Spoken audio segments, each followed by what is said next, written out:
doesn't like lipstick on their neck? Raise your hand. If you don't like lipstick on your neck, I like raise. bruises from suction on my neck. Oh, you like it. Hickeys, sticky hickeys. Yeah. The Mercedes-Benz Interview Lounge. Janelle Monáe is here with a new album. Yeah. Look at you. You can tell she has that I've got a new album today look. You got the shine, right? Oh, yes. I definitely have the age of pleasure glow. Look at that. I'm so excited. One of my favorite things about getting ready for our conversation today was, of course, someone's in the back room writing up their thoughts about what the album sounds like. And what is the quote we have? I love this quote. I was looking at some of the reviews online, and it called it a frothy, horny ode to erotic delight. Ooh. I was like, that is a great combination of words. I will listen. You okay with frothy? Listen, frothy. Frothy and horny Frothy, altogether. horny. Ooh, all things we love, right? Yes. I think so. But also we realize today being June 9th, it's 6/9. Is there a reason Yes. why? Oh, yeah, was that on purpose? I mean, it's not, hey, I don't make the rules. Listen, I didn't create those numbers to land on this day. And it's also, why am I talking like that? I'm sounding like my friend. My friend talks like, she's like, I mean, I don't know. Okay, let me give y'all my I real can hear voice. it. I'm going to give you my real voice. Okay. Okay, no, it's also World Sex Day. Oh, that makes a lot of sense, actually. Okay. It is? So it was just perfect timing, Look you up know? World Sex Day. Let's find out where this comes Right? from. Don't we want more pleasure? We want more babies. Sometimes babies can come from sex. I've You been know? trying for years and they won't come out. You know, sometimes. And sometimes it's just strictly for us. So, just I guess to get started with the album, of course, which is out today, The Age Yeah. of Pleasure. Mhm. Is that what this is about? It's about opening your mind and your spirit, and we're seeing just luscious love. We're seeing intimacy. We're seeing tongues. We're seeing friction. We're feeling boobs. We're feeling boobs. Lots of boobs. And Yes. friction. I mean, is that what you want people to actually visualize when they're closing their eyes and listening to the music? I think that we are everything. You know, it's as much as it's about all that, it's also about other things. You know, pleasure in simple things, simpler things that have nothing to do with that. Maybe reading a book, 6 a.m. while it's raining. Maybe having a cup of coffee with your husband or your wife, or your husband and your wife. I'm in. Maybe taking a bath. You haven't taken a bath in a year. You've just showered because you've been living, you know, on the road for so long, and then haven't had the opportunity to soak. When's the last time you took a soaking bath? The other day, actually, Yeah. 2 days ago. Do you force it? I love I mean, in a baths. busy scheduled world, sometimes finding a soaking bath is a challenge. It's hard. It can be tough. You are right, because especially, I mean, I'm short. I'm like 5 feet, so I can get in tubs. I can't imagine like somebody 6'10" trying to take a bath. With their feet hanging out. Yeah, like, so I can kind of fit into any tub. You know, just It's a talking. superpower of small people. Exactly. Yeah, we got several small people. Yeah. I love You being small. Take a bath in a sink if you want. I Mighty can. at heart. Yes, Hey, I absolutely. gotta tell you, Janelle Monáe's been in the room for maybe 3 minutes. I'm just starting to relax. I know her voice is just very Aw. calming. You're very Very calming. calming. You know, thank you. I try. Listen, I love bringing others pleasure too. So I'm so happy that this moment is bringing you something. Well, what a gift. I think my husband would love me more if I was as calm as you are. Then we can all learn from I'm the too much alone. we can all learn from the Janelle Monáe experience. Yes. So, look, I got to take you back tonight. You don't remember the night, I don't think. I don't know. In 2018, maybe 2019, we went to this club here in New York City, and you were to perform. Mm-hmm. A door opened. You walked out to the door, and you started just walking between the tables singing. You never really got on the stage. You just kind of just hung out with all of us at the tables. You had dancers here and there. Uh-huh. And we walked out of that night with such great memories of just this wonderful feeling of a different type of show. Mm. Do you remember this night? Okay, where were we? It was a club here in New York City. I don't remember the club. It was a I just sexy hung night. out. Was I performing? Yeah, you were singing. Okay, I was singing, and then You didn't go. What I love that you didn't go on the stage. You actually came out and you would Yeah. hug people while you were singing, Aw. and it was just a great night. that makes sense. And ever That makes since- a lot of sense, because I'm all about like that. I'm about breaking that fourth wall, Right. not showing up and giving some sort of conventional performance. I want to be. I'm always striving to be with community. and not a spectacle. Well, that's are going to you be still- difficult to do at Radio City Music Hall. Well, kind September. of, yeah. And I'm so happy. I can't even believe it. I've always wanted to perform there. And then we'll also be at King's Theater as well. Get your tickets, jmonae.com. But yeah, I love going out. I love festivals. Listen, I performed at South by Southwest. If you've been to South by Southwest, like it's it's festival. It's dusty. It's you're on the grind. I did 7 shows in maybe 48 hours when I first came on the scene. So I'm used to like having to create new experiences for people because I had to make all those 7 shows feel different. Love it. Are you still performing like that, though? I mean, I know that COVID has changed a lot of things. Safety Yeah. protocols have changed a lot. Are you still going out into the audience and giving that same type of If I feel feel? if I feel safe, sure. I haven't performed on stage. Okay, my last big performance on a stage was Oscars 2020. I opened it up. 2019 was like the last time I was with my fans. So this is going to be this is like homecoming in a sense, to be able to usher in this age of pleasure with them and see. I bring out so many, not me, the music, the messaging, everything. It brings out some of the most beautiful people. Happy Pride, I just want to say. Happy Pride. Back at you. Yes, Happy Pride. And if you're listening, I love you. I'm celebrating you. You are seen, you are heard, you are loved. I love that. Yeah. You know what? I'm looking at the lyrics to Lipstick Lover. Uh-huh. And, if the song had come out during pandemic, I mean, leaving your sticky icky. Back then, people would be like, I don't know. Can I wear a mask while leaving sticky icky? I don't know. Yeah. But now we're out of that pandemic. Well, if we test. Rearview mirror. We're done. Yeah. Well, if we test each other, that's good. And that's what I was doing when I was working on this album and writing Lipstick Lover. My friends, they have this party collective called Everyday People. And Everyday People is international. You can go to an Everyday People party in Ghana, in Nigeria, Jamaica. Like, it's around the world. And they're my friends, and they could not find a venue in L.A. And I have a space, Wonderland, where I work. And we have a studio. And we have sort of this indoor-outdoor space. And I was like, come here. I hadn't seen anybody. I was like, please, I need friends. I need people to come and visit me. And so we tested people. It wasn't a lot. And these were some of the most beautiful brown and black people, like from all walks of life, from Ghana, Nigeria, to South Africa, to the Caribbean, Jamaica, New York, LA, Midwest, like all together in a safe space, dancing, smiling.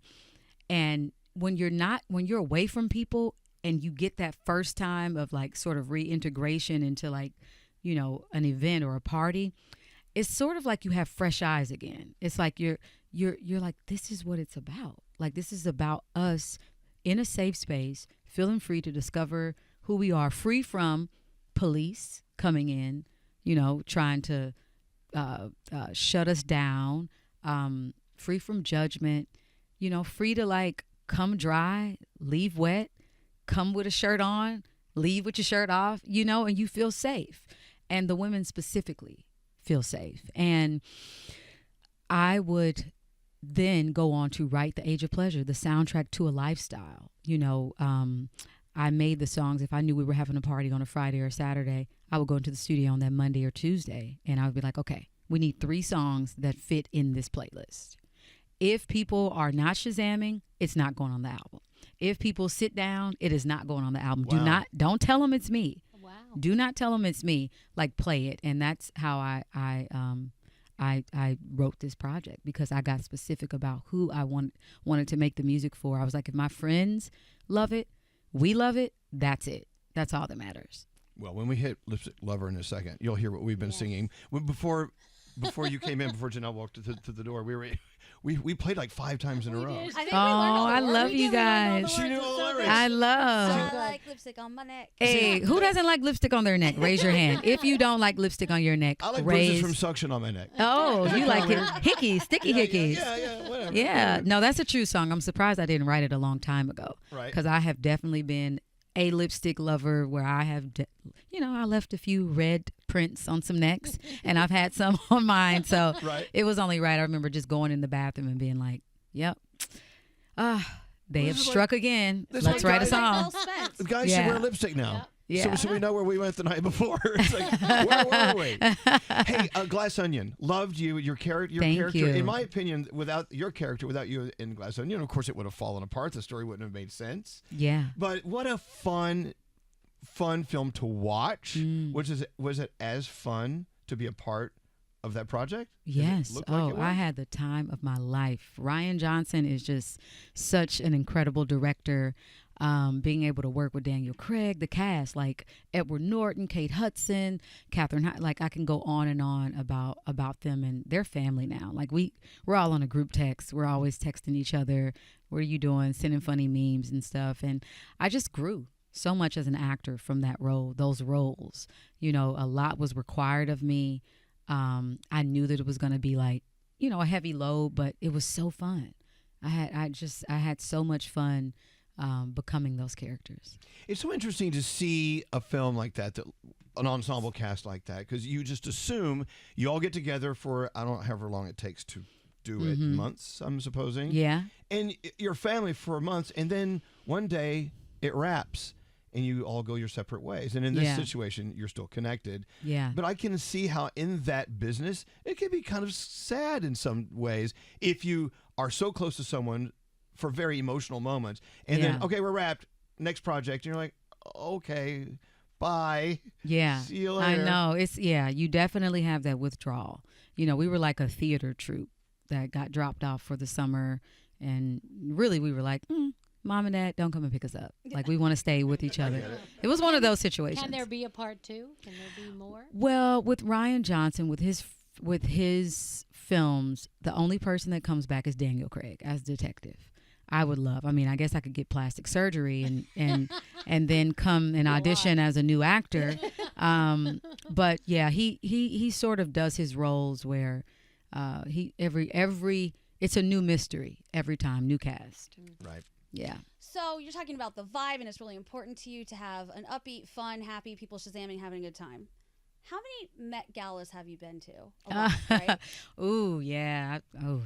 I've been going since probably 2011. So what is the vibe really like at a Met Gala? Because I've heard so many different things.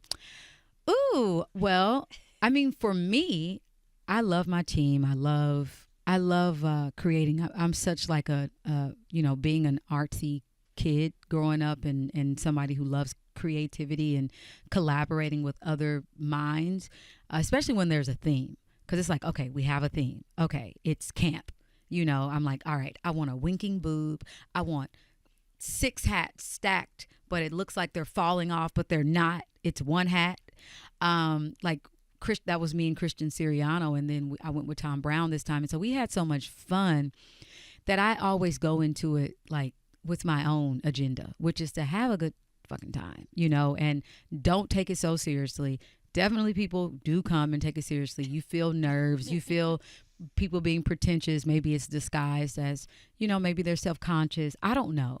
But you can get that energy. But for the most part, I don't see it. Because I'm like, inside? I love that. Inside, let's see. I feel like the staircase is like the most important part when they come down the stairs. There's a ritual where everybody lines up and, you know, shows their boobs to get in. No, I am joking.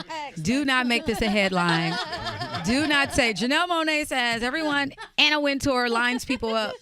It's a lot going. I mean, a lot of things. It depends on where it's people. We eat in there. We talk. For the most part, people are just walking, sucking their stomachs in, trying to look like the red carpet photos. Right. But also, it's an opportunity to tell some of your favorite artists, because you have people or athletes, people from different walks of life are in there, and different career paths are in there. And you may not, there's maybe an athlete you never would have seen. I mean, you have someone like Serena Williams at the same, in the same room as like, a musician. Not that a musician isn't as cool as Serena Williams, but you know what I'm saying. Yeah. So it's really good to be able to just tell. I feel like I have to burp, but it's not coming out. Oh, that would sound so hot. Please let it out whenever it comes. I was like, oh, no. That's why I changed my voice. Anyway, yeah. So basically, you would see people just loving on each other. Like, man, I'm so happy to get a chance to see you finally, and showing love. So it's what you make of it then.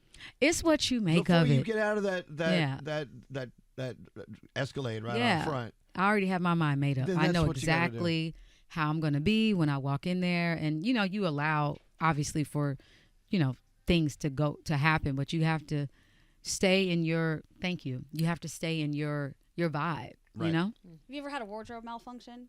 Go hellaciously wrong over there? At Met, ooh, no, actually. I haven't had, thank God. Because you can't get a +1. That's the only thing. Oh, really? The seats are really expensive. I've never gotten a +1. Okay. Maybe it's just me. I don't know. So there's But no one there to catch you if you fall. There's no, and they have people like helping, but for the most part, you want to make sure everything's secure, everything's cool. And like this year, I had a performance art, sort of, I did performance art. I wanted to have my, like, this big sort of whimsical Tom Brown, Chanel inspired, coat suit that was like super wide, and then underneath it was an ode to the Chanel bikini. So I took that. So I had to have somebody take it off. And if you go and sort of watch it online, it was really fun. But I did have to practice that because a lot of things could have gone wrong. Yeah, well, good thing it all worked out. Oh, it could have gone wrong. Janelle Monáe is here. Of course, today's the day. The Age of Pleasure is out, and we're going to play You Lipstick Lover in just a second. But before you head out, go ahead. What are the words, like the single words that in your mind truly, truly describe this project? Ooh, I would say vacation. If you can't take a vacation, when you listen to this, you are going to feel like you have been teleported to an island for sure. Fun, sensual, sexy. If you're a prude, you don't want, this is not the project for you. Or maybe it will de-prude them. Yeah, that would be, my mom should That's listen to this. If you are not in tune with your sexuality, sensuality, you may turn gay. Wow. Oh, no, they're going to ban it. I'm in. Too late. You may. Oh, sorry. You in fact may heavily be attracted, to someone gay. Well, this may make me straight. Yeah. I'm go straight. Yeah. All right. I'm going to take out insurance and listen to the whole thing. So I tried to warn you. I'm telling you, it's gonna make you pull out your inner, what I like to call, the acronym is FAM, but it stands for free ass motherfucker. Okay. You're definitely gonna want to fly that flag. I said, what did I just say? You're definitely gonna want to fly that flag. I'm in. There you go. Janelle Monáe, The Age of Pleasure, out right now. It's great having you here. I hope you have a wonderful, wonderful vacation as far as this album takes you. Thank you so much. I love this show. So nice to talk to you guys. Yay! The Mercedes-Benz Interview Lounge.